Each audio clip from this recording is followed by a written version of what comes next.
हमने तुम्हारे जो आका था, तुमको जो हथियार देता था, तुमको जो इंटेलिजेंस देता था, जो तुम्हारे अंदर जज्बा भरता था, पैशन भरता था, हमने उसको निपटा दिया। देखो, नहीं रहा रईसी, नहीं रहा हुसैन आमिर अब्दुल्लाहियान। तो अब तुम्हारी क्या बिसात है? जब हम उनको खत्म कर सकते हैं और हमारे ऊपर आंच भी नहीं आएगी, तो तुम्हारी क्या बिसात है? हम तुमको भी जानते हैं, तुम कहाँ हो, हम तुमको भी खत्म कर सकते हैं। ईरान को खत्म कर दिया तो तुमको भी खत्म कर सकते हैं। तो अस्सलाम वालेकुम दोस्तों, इंतहाई अफसोसनाक खबर। ईरानी सदर इब्राहिम रईसी एक हेलीकॉप्टर हादसे में शहीद हो गए।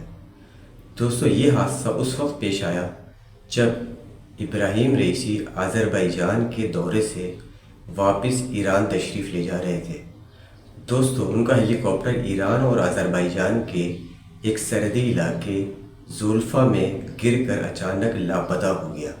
दोस्तों, क्या है पूरी सूरत हाल, आइए जानते हैं नॉलेज टीवी की इस वीडियो में, उसके बाद फिर मज़ीद बात करेंगे।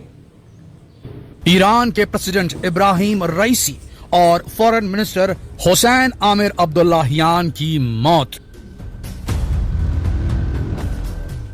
एक हेलीकॉप्टर क्रैश में मोसाद ट्रेंड कर रहा है पूरी दुनिया भर में।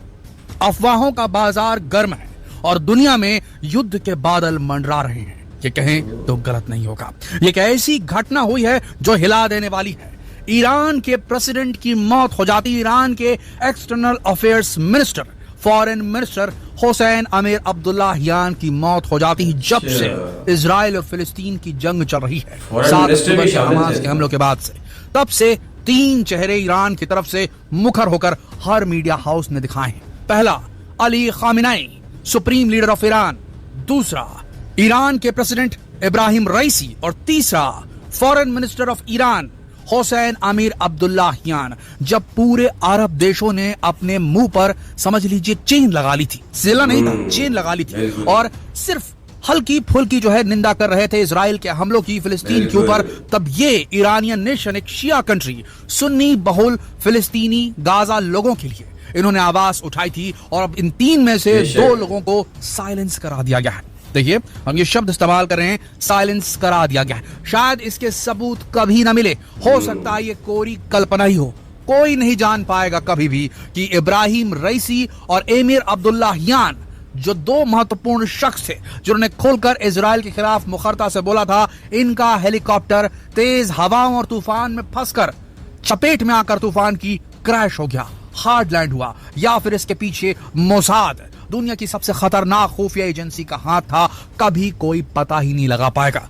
हम आपको बताएं कारण क्या है। कारण 2 हैं दोस्तों। कारण नंबर 1, वाकई में जहां पर क्रैश हुआ, अजरबैजान के उस इलाके को ज़ुल्फ़ा कहा जाता है, ज़ुल्फ़ा सिटी। और ये सिटी जो है, ईरान और अजरबैजान के साथ ईरान के संबंध बहुत अच्छे। अजरबैजान और ईरान के बॉर्डर के पास एक शहर है ज़ुल्फ़ा, समझ लीजिए 600 किलोमीटर दूर है वो ईरान के कैपिटल तेहरान से। वहां पर ये एक्सीडेंट हुआ है। अब अजरबैजान और आर्मेनिया के बीच भी तनातनी चलती है, और आर्मेनिया जो है दोस्तों, वो इजराइल की साइट है, और इजराइल की काफी सारी फोर्सेस आर्मेनिया में भी तैनात है। फोर्सेस कह लीजिए या उनके गुट को समर्थन देने वाले लोग समझ लीजिए, तो वहां पर तैनात है। तो देखिए, अभी जहां पर ये हुआ है हेलीकॉप्टर क्रैश ज़ुल्फ़ा, वहां पर ये कहा जा रहा है कि तेज खतरनाक हवाएं चल रही थी, बारिश का मौसम था, अंधड़ था जब हेलीकॉप्टर क्रैश किया। अब से 12 घंटे पहले रविवार के दिन हुआ है यह हादसा। उस वक्त तेज हवाएं चल रही थी और उन्हीं तेज हवाओं के चलते हेलीकॉप्टर जो है क्रैश कर दिया गया, या क्रैश हो गया, ये कभी कोई नहीं जान पाएगा। कारण नंबर 1, वाकई में मौसम की स्थिति वैसी थी। तभी जब रेस्क्यू ऑपरेशन करने के लिए टीम पहुंची तो उसे काफी सारी मशक्कतों का सामना करना पड़ा। तेज हवाएं थी, फॉग था, धुंध थी वहां पर, और पानी भी गिर रहा था। तो ये बात तो क्लियर है कि वहां पर मौसम खराब था, पहली चीज। तो एक समझ लीजिए कि अगर इसे वाकई में किया गया मोसाद के द्वारा, तो सही जगह, सही समय का चुनाव किया गया, पहली चीज। पर अगर थोड़ी देर के लिए हटा देते हैं इस बात को कि क्यों कभी पकड़ में नहीं आ गया चीज मोसाद ने की है कि नहीं की है, पहले तो वहां पर मौसम खराब था, सभी को मालूम है, और वहां क्रैश हो गया, ये कह दिया जाएगा। दूसरी बात, supreme leader of Iran Ali Khamenei कभी नहीं चाहेंगे कि दुनिया के सामने, और सबसे बड़ी बात, दुनिया तो चलो छोड़ दीजिए, अपने ईरानी जनता के सामने कभी अली खामिनेई ये नहीं एक्सेप्ट करना चाहेंगे कि उनके प्रेसिडेंट को, ईरान के प्रेसिडेंट इब्राहिम रईसी को और उसके एक्सटर्नल अफेयर मिनिस्टर को, इन 2 जनों का बहुत बड़ा योगदान रहा है दोस्तों। आमिर अब्दुल्लाहियान महत्वपूर्ण कड़ी रहे हैं पूरे प्रॉक्सी से बात करने के लिए। वो लगातार हिजबुल्लाह के लीडर से भी संपर्क में थे, बताया जाता है। हसन नसरल्लाह से एकदम करीबी इनकी मानी जाती है। यमन के हूती विद्रोहियों के लीडर से भी काफी इनके करीबी मानी जाती है। ये दो शख्स एकदम स्ट्रेटेजिकली खत्म हो गए। ऐसे वक्त में जहां पर इजराइल कमजोर पड़ रहा था, उस वक्त में दो बड़े लीडर चले गए। और सोचिए कितनी बड़ी साजिश की गई, अगर साजिश की गई है तो। खैर, ये साजिश को भी थोड़ी देर फिर से किनारे करते हैं। बात कर रहे थे कि क्यों कभी पता नहीं चल पाएगा। ईरान के supreme leader Ayatollah Ali Khamenei कभी नहीं चाहेंगे कि उनके लोगों तक ये संदेश पहुंचे कि इजराइल इतना ताकतवर हो गया या ईरान इतना कमजोर हो गया कि वो अपने प्रेसिडेंट तक को नहीं बचा पाया, अपने फॉरेन मिनिस्टर तक को नहीं बचा पाया और मोसाद ने उनके हेलीकॉप्टर को गिरा दिया। वो कभी ये बात एक्सेप्ट नहीं करेंगे। अगर खुफिया तंत्र के हिसाब से समझ लीजिए क्लासिफाइड लेवल पे उन्हें इंफॉर्मेशन मिल भी जाती है, क्योंकि उनके पास भी इनपुट आते हैं। रशिया उनके साथ है, चाइना उनके साथ है, तो रशियन इनपुट्स बहुत स्ट्रांग है। रशिया, याद रखिए दोस्तों, वो अकेले लड़ रहा है, यूक्रेन से अकेले नहीं लड़ रहा है। यूक्रेन के पास में सारा हथियार, सारी इंटेलिजेंस, सारे पैसे जो आ रहे हैं वो यूरोपियन कंट्री से आ रहे हैं। अमेरिका उसका जबरदस्त समर्थन कर रहा है। तो अकेले अपनी एंटाइटी को बचा के रखना, अपनी कुर्सी को बचा के रखना पुतिन के लिए बहुत मुश्किल होता अगर रशिया का जो इंटेलिजेंस तंत्र है वो कमजोर होता। तो रशिया डेफिनेटली इस तह तक पहुंच जाएगा और रशिया इस बात को भी झेल चुका है। अभी अभी रशिया के ऊपर भी हमला हुआ था, आपने देखा कि किस तरीके से वहां पर खतरनाक हत्याकांड हो गया था। कुछ लोगों ने घुस करके वहां वो कर दिया था, जो उसका इलाका था, वहां पर मॉल जो था वहां पर अटैक हुआ था। सिमिलर चीज ईरान के साथ में, मान लीजिए इस बार वहां पब्लिक को नहीं टारगेट किया गया, बल्कि दो महत्वपूर्ण शख्स, प्रेसिडेंट और वहां के फॉरेन मिनिस्टर को टारगेट किया गया। दोनों खत्म हो गए हैं। अब अली खामेनी को अगर पुतिन दे भी देते हैं कि ये काम मोसाद ने किया है, तो वो पब्लिकली कभी उसको डिक्लेयर नहीं करना चाहेंगे, क्योंकि उनके लोगों का भरोसा टूट सकता है। ईरान घबरा सकती है और ये कह सकती है कि हमारी सरकार जो है, ईरान के पास क्या इतनी शक्ति नहीं, इतनी सारी मिसाइलों को रखने वाला, इतने सारे प्रॉक्सी गुटों को खड़ा करने वाला, हिजबुल्लाह, हमास, हूती को खड़ा करने वाला, क्या अपने प्रेसिडेंट तक को नहीं बचा पाया।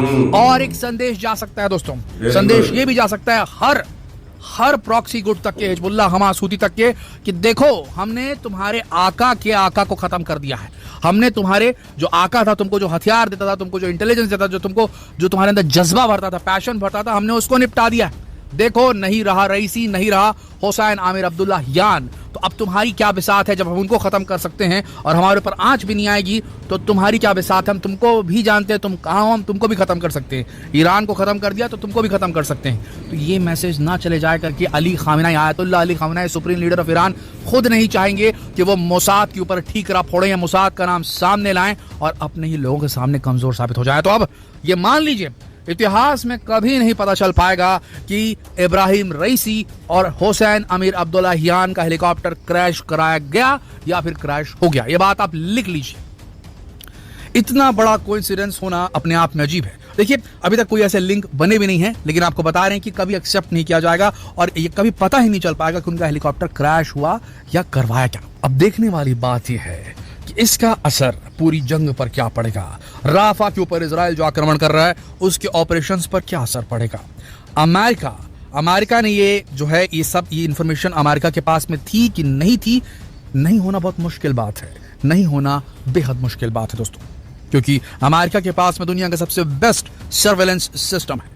अगर ये इंफॉर्मेशन अमेरिका के रडार तक भी नहीं पहुंची और नेतन्याहू की टीम ने अगर इस इंफॉर्मेशन को डिस्क्लोज नहीं किया, इनफैक्ट अगर एक हाइपोथेटिकल सिनेरियो हम डिस्कस कर रहे हैं, इन केस इसे मोसाद ने किया है, एक हाइपोथेटिकल सिनेरियो, कंफर्मेशन कुछ भी नहीं है क्योंकि कहीं कोई लीड नहीं मिलने वाली ऑफिशियल। इन केस अगर मोसाद ने किया है और नेतन्याहू ने बिना बाइडेन की जानकारी के ये काम कर दिया है, तो आप समझ लीजिए अमेरिका की क्या पोजीशन है। जो सुपर पावर बनता है, जो दुनिया के ऊपर में कंट्रोल करने की कोशिश करता है, उसका कंट्रोल कितना ढीला पड़ चुका है।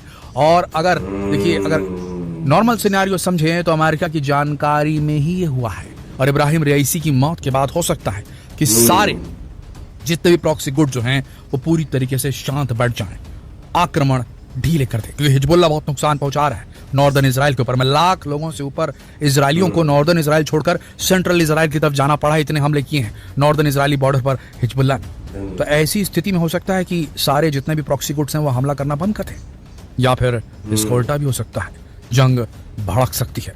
क्या लगता है आपको दोस्तों, क्या ये एक हादसा था या फिर एक सोचा समझा मिलिट्री ऑपरेशन? तो दोस्तों, ये थी पूरी सूरत हाल। दोस्तों, ईरानी सदर की शहादत से पूरी दुनिया में ही एक पहुंचाला गया है। बहुत सारी दोस्तों अफवाहें गर्दिश कर रही हैं, फैल रही हैं और इसराइली मीडिया में कल से ये खबरें चल रही थी कि इब्राहिम रईसी हलाक हो गए हैं, लेकिन जब तक कोई भी खबर कंफर्म भी नहीं थी कि इसराइली सदर लापता हैं या हलाक हो गए हैं, क्या हुआ उनके। तो दोस्तों, जिसकी वजह से इसराइली एजेंसी मोसाद पर उंगलियां उठना शुरू हो गई हैं। मगर दोस्तों, जैसा कि वीडियो में बताया गया कि यकीन से अभी तक कुछ भी नहीं कहा जा सकता कि ये सब कुछ अचानक कैसे हो गया। क्या ये वाकई एक हादसा था या इसराइल का सोचा समझा ऑपरेशन। दोस्तों, ये थी अब तक की सूरत हाल। दोस्तों, अभी तक के लिए इजाज़त दीजिए। अल्लाह हाफ़िज़।